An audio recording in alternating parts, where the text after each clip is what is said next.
Welcome back, guys. Today we are going to repair a HP laptop, and this is the laptop. It's a dealer's laptop and it's a very common HP laptop. Okay, the problem in this laptop is as soon as we plug the charger, ampere goes to 0.15 and then it comes back to 0. The part number of this laptop is La-d703p Rev 3.0. Okay, so probably the schematic of this board is not available, and there is some matching schematic is there, that is same number with Rev 1.0. so let's check it out with that schematic and try to repair it. But before that, let me demonstrate you with the voltage injector with the DC jack how it is behaving. Okay, so as you can see, the DC is on 19 volts, and now let's plug the power.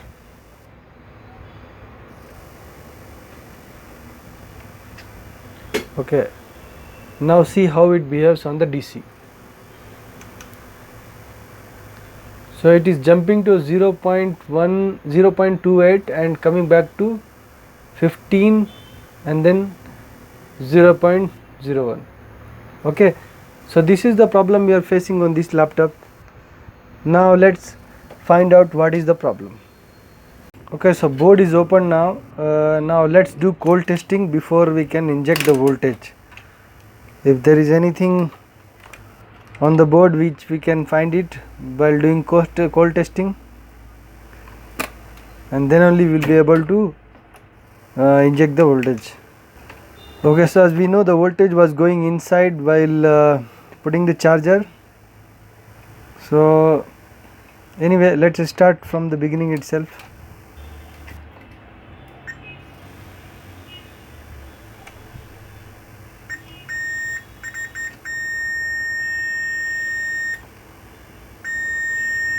Okay, that is okay. That is related to PCH or maybe CPU. CPU and PCH are both combined in this board. This is the RAM coil, I guess, and this is 3.35 volts.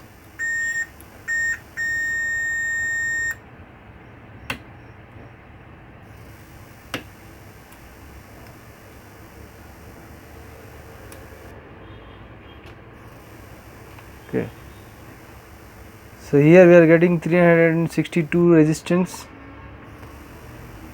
and here 637. Okay, I think it's fine.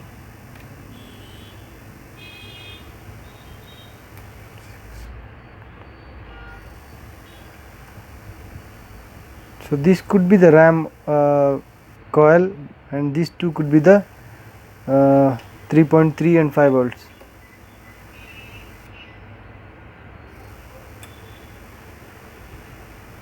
Let me check on the schematic. It's PL9. This is 5 volts and this is 3 volts coil. Okay, so everything seems fine.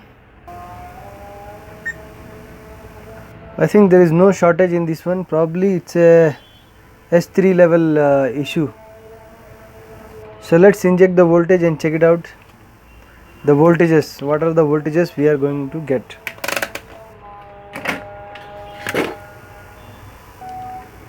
-19 volt line is okay, and the charging IC is detecting the charger as well.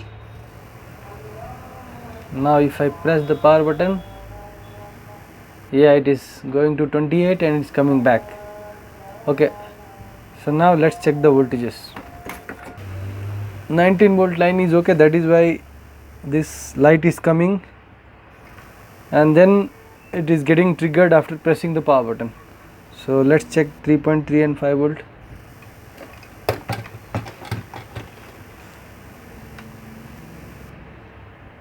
It's a suspend board, that means if you press the power button, then the 3.35 volt will appear.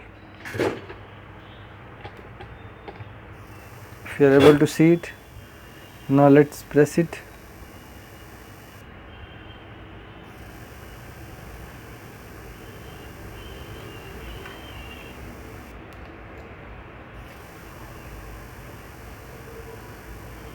So 3.3 is coming and 5 volt also is coming. The 5 volt remains constant. Okay, now it is gone. So after pressing the power button, 5 volt and 3 volt remains constant for some time. Even the DC goes to 0, but the 3.3 and 5 volts remains constant for some time.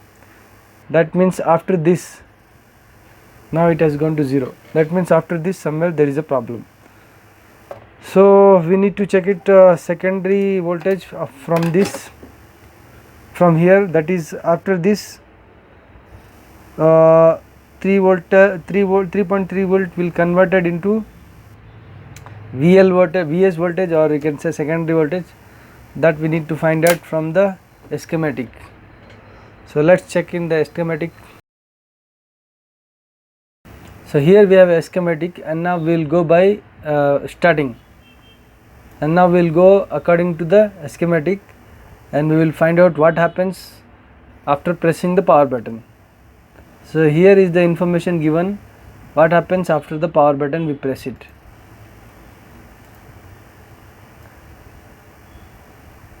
This is the 19 volts. From here it is an adapter, from here it is a battery. After 19 volts it goes to PL7, and then from PU2, that is the 3.35 volts ICs are there. From here it will generate 3 volt always and 5 volt always. After this, if PU4 gets enabled by this signal susp, then 1.05 Vs voltage will go to VGA. VGA is not there in this one, it goes to VGA, and then another from 3 volts it generate 1.05 Vs. This is the voltage I was talking about, the Vs voltage. From 5 volt it will convert to 5 volt Vs, and from 3 volts it will convert it into 3 volt years. So I guess other things could be fine. So main thing we found in this board is this one, Q21. From here only this 3 volt Vs will get generated, and this 5 volt get generated. So I guess this could be the problem. Maybe let's check it out on the board again and see if that is the problem. Let's measure the voltage there. So let's put the voltage and measure the voltage on Q21. As I told you that Q21 is the IC responsible for the Vs voltage, that will convert 5 volts and 3 volts into 5 volts Vs and 3 volts Vs.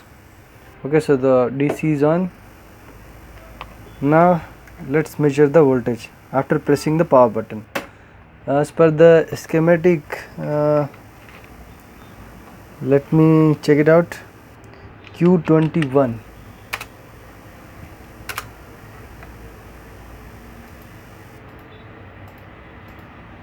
So on the screen you can see here is the Q21, which converts 5 volts always to 5 volt Vs and 3 volt always to 3 volt Vs. Okay, so on the pin number 1 and 2 we are getting 5 volts always when we press the power button. Okay, I will show to you.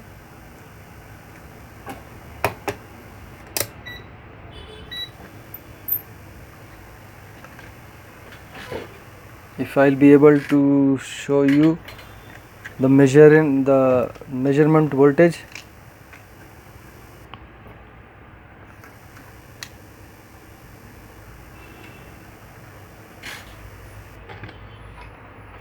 You may not be able to see the IC because I'm not doing it on the microscope. So let's see. So this is the pin number 1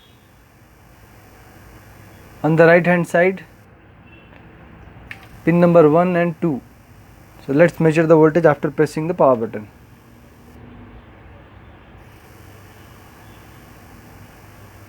So as you can see guys, 5 volt is going to that pin number 1 and 2, and then pin number 6 and 7, 3 volts always we should get it.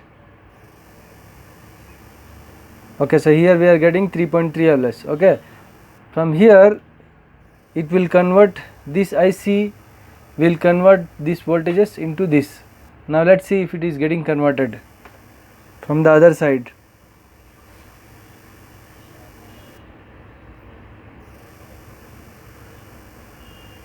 Okay, so it is converting 5 volts.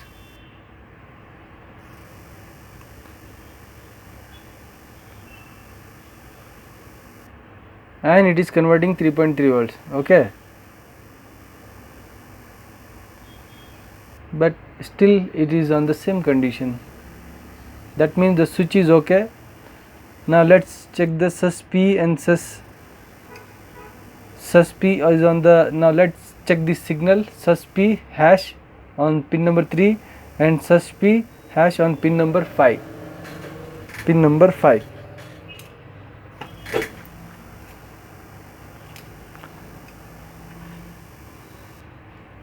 So if I press the power button and keep the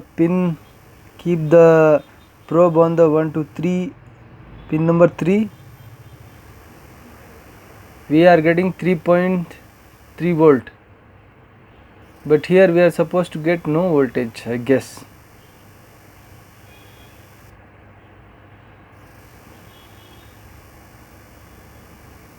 And pin number 3 4 5 6 4 5 5, pin number 5,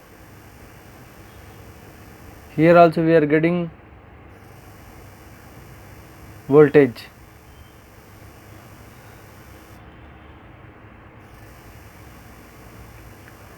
So I think there could be problem with this this IC, or this signal sus P is coming from controller, I guess.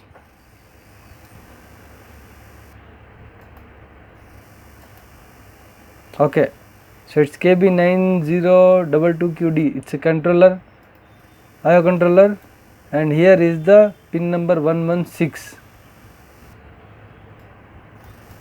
So from pin number 116 this sus P is going out. Okay, so let's first remove it and see it if this is the problem or there is a problem with the IO. Here I wanted to tell you something, that sometimes the problem could be this IO as well. So as we are getting the voltage, Vs voltage after pressing the power button, so let's not remove this IC first, Q21. Instead we will do one thing. First we will program the controller IO controller, because this is the programmable IO. So let's program this IO first, and then if the problem solves, well and good, otherwise we will do some R&D with the controller and with the Q21 switch. So the programming is over. As you can see, we have programmed it. Now let's put to the test. Okay, the light has come now, and let's check it out what's happening if you press the power button.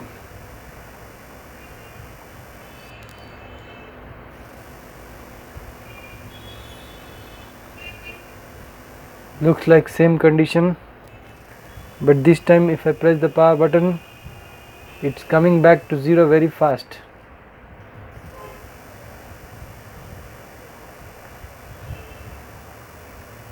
Okay, I think it is done now.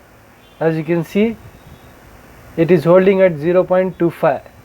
Now let's put the RAM and check it out. Hopefully it is done now. Okay, so now we have connected it. Now let's test it.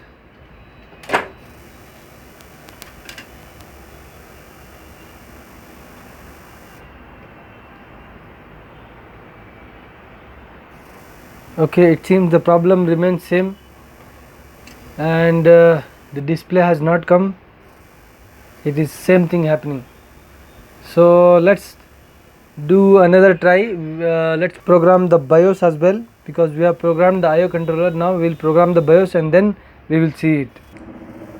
So we checked the board again and we measured the voltages again, but still we did not find the solution. But at the end we tried to check the PU5, that is the VCore IC for the processor. Okay, so here we find something that I'd like to show you, that though we are getting the voltage 1.8 here, which is related to processor, okay, but here on the core IC, that is PU5, what we are getting is my multimeter is on the buzzer mode. On this IC, if we check it out, leg number, pin number 10, 11, 12, 13, 14. If we check the pin number 14,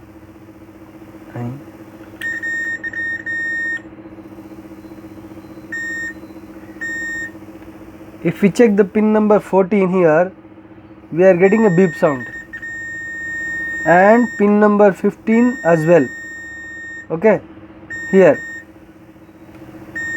So these two pins are connected to these MOSFETs, PQ13 and PQ12. So here you can see PQ13 and PQ12. So if I check the gate of PQ12, you can see there is a beep, and the gate of this PQ13, okay, PQ13 is fine, this may be ground. Okay, so here we are getting 0.58 point, so here we are getting 58 ohms, 58 ohms on the source, on the gate 58 ohms. So I feel there is a problem with this as well. Let's remove. If this doesn't get solved, that means there is a problem with the processor or with the PU5 IC. So first we will remove the PU5 IC itself, and let's see if the beep goes, if the shorting goes. Otherwise we will remove the MOSFET one by one and we will check it out, because this is the VCore IC, VCore line, the main voltage which is going to the processor.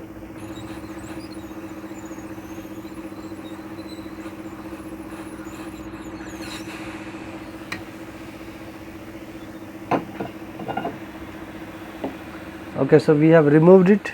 Now let's check it out. If still the problem persists or the problem is solved.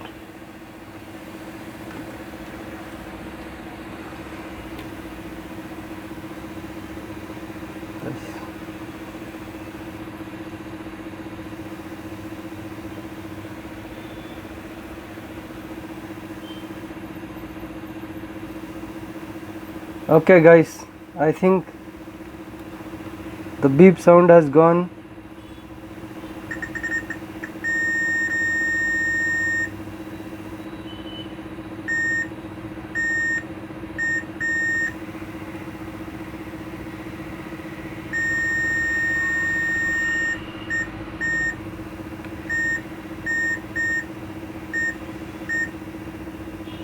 Okay, in one pin the beep is not coming, but the other one is coming. Okay, so now replace this chip, and then we will put the voltage again. So guys, we have replaced this IC as well, but after placing the power, placing the power cable again, it is the same thing. The pin number 14 again goes to shorting mode. Okay, you can hear the beep now. As you can hear the beep, though it is at 56 ohm, but problem remains the same. That means there is a problem with the processor. Okay, so this is a no fix guys. Let's move to the another repair. Thanks for watching. Have a nice day.